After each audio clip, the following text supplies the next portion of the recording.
Now, I'm going to share something that nobody has ever seen in the world before. These are my biggest alpha generators. I have a very heavily concentrated portfolio in very, very few assets. That's my whole thing is do a lot of research, find the winners, get in early, get in hard, and then wait. I also use options to increase my exposure. Two things here. Bitcoin has been my weakest performer, and I've been in it since 2017. Think about that. The other ones in the middle, CleanSpark, MicroStrategy, NVIDIA, all my big bangers. But everything with a green check mark, I've used things like options and synthetic longs to make these gains.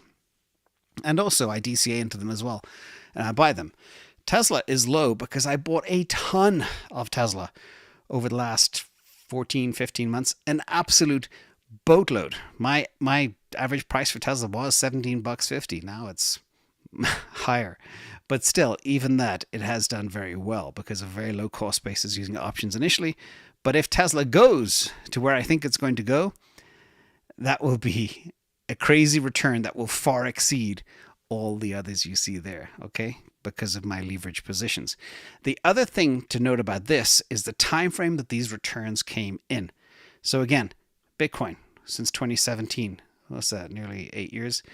CleanSpark, 18 months. MicroStrategy, 18 months. NVIDIA, 24 months. Solana, 18 months.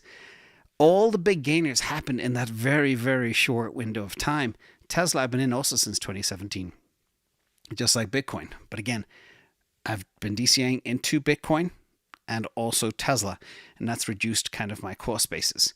So this is kind of the justification of how you need to not be just entirely in two things. Throw a little bit. Like I used to have just a 5% allocation in Solana. Now it's bigger than my Bitcoin position. It's crazy. My MicroStrategy position is far bigger than my Bitcoin position because of options. So sometimes it's worth allocating a little bit to riskier assets for that exponential return. So that's kind of another thing too. And if you can rotate, like you mentioned as well, nail the top of the Bitcoin market, rotate into the next big alpha AI asset, that can also really amplify our gains as well, as long as you could do it tax-free.